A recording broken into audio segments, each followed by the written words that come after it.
Hello friends, have a nice day. Friends, the topic for today's discussion is classification of power amplifiers. Basically, this classification depends on main two parameters. First, it is depend on frequency range, and second classification depends on mode of operation. This first classification, which depends on frequency range, is again sub-classified in two types. First is this audio power amplifiers. These amplifiers are used to raise the power level of signals of audio frequency range, and the typical audio frequency range is from 20 Hz to 20 kHz. And second sub classification, it is radio power amplifiers. These power amplifiers are used to raise or to increase the power level of signals of radio frequency range, and typical radio frequency range is from this 20 kHz to 300 GHz. Now, second classification, which is based on mode of operation. Again, according to mode of operation, this classification is again sub-classified in four types. So out of that four, first is this Class A power amplifier. Friends, actually our today's topic is to discuss in detail about these four sub-classifications according to mode of operation. So we will discuss in next slide. Here in this particular slide, I would like to say that this Class A power amplifiers, we can say the collector current or the output current flows at all the times for the full cycle of input signal. That means, in short, we can say in Class A power amplifier, the output current will flow during complete input cycle duration. In second case, which is a Class B power amplifier, the collector current will flow only during the half cycle of the input signal. Now, the half cycle is decided by setting the operating point on that AC load line, so that whether it should flow during positive half cycle or during the negative half cycle. Next, in third, which is Class C power amplifier, the collector current or the output current flows for less than half cycle of the input signal. And in last, or we can say it is a Class AB power amplifier, the collector current flows for more than half but less than full cycle. Now, as the name indicates, this is a Class AB power amplifier. Actually, this Class AB amplifier, it is nothing but the combination of Class A and Class B power amplifiers, because Class A power amplifier is that where output current flows for complete input cycle, and Class B is power amplifier where collector current flows only for during half cycle. And as the last, this AB indicates it is Class AB, so that during this output cycle it flows output current for more than half cycle but less than full cycle. So come to next slide. This is Class A power amplifier. Now see, as it indicates it's a Class A power amplifier, then it is very explicit, it is very clear that In this particular case, the output current will flow for the complete cycle of input signal.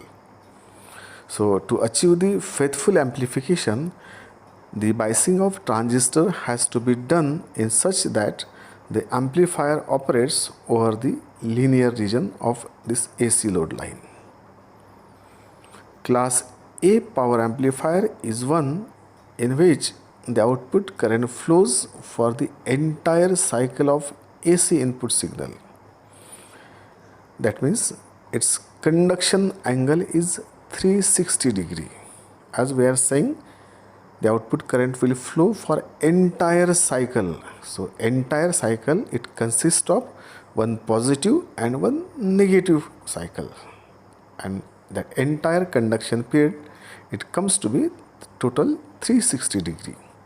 Hence, the complete signal present at the input is amplified at the output, and that's why such type of signal amplification is called as faithful amplification. Faithful in the sense, whatever input we are going to apply, so that complete input should be amplified at the output. If this happens, then it is known as faithful amplification. The operating point of this amplifier is present in the middle of the linear region. It is so selected that the current flows for the entire AC input cycle. See, in this particular diagram, we have shown this AC load line on which this operating point is situated. So for class A power amplifier, the location of this operating point, we can call it as working point. Another name is silent point. Again, another name is quiescent point, or we can say it in short as a Q point. So for class A power amplifier, the location of this Q point is exactly in between the center point of this AC load line, so that when we apply input as a positive and negative, so this complete input get appeared in output, and so that output appears, or collected current appears for complete duration of input's half cycles, so that the VCC, of course, on this axis, that will appear there for complete input, and also the IC, that means collector current, it will also appear during complete cycle of input signal.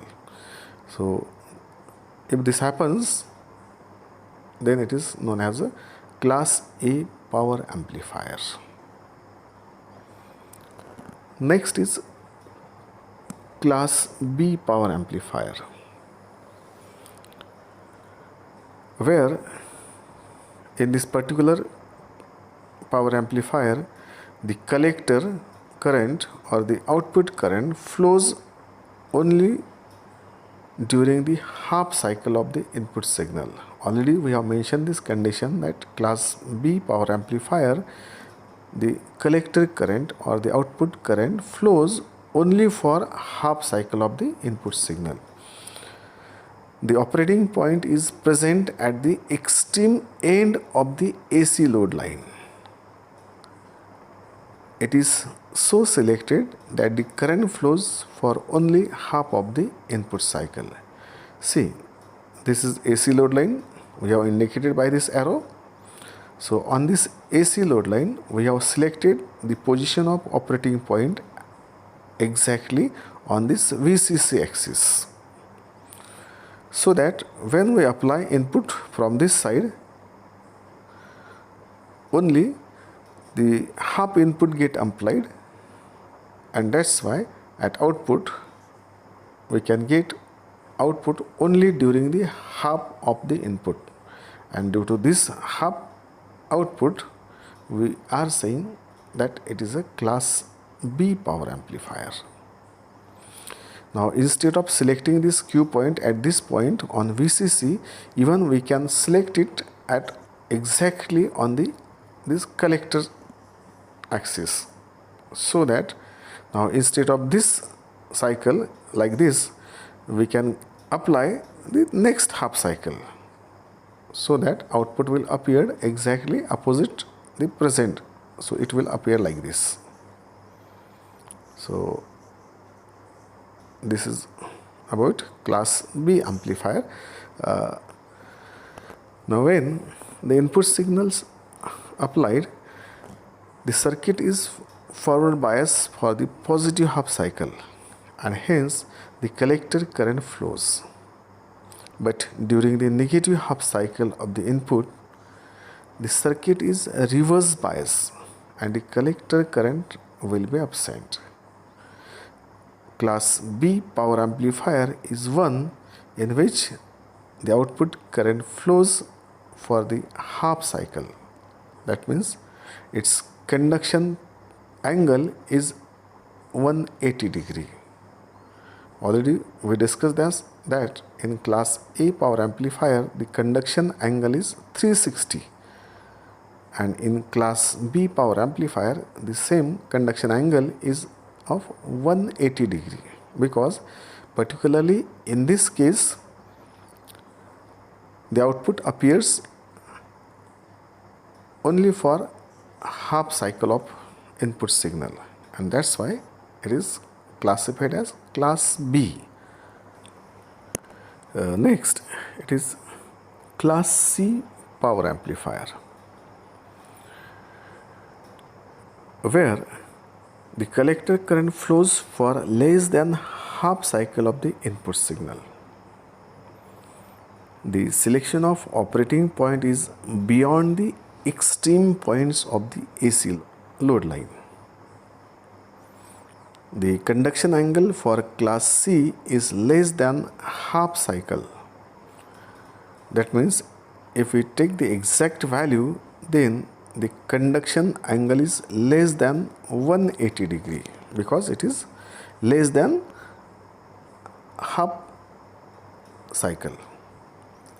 It means the transistor remains ideal for more than half of the input signal.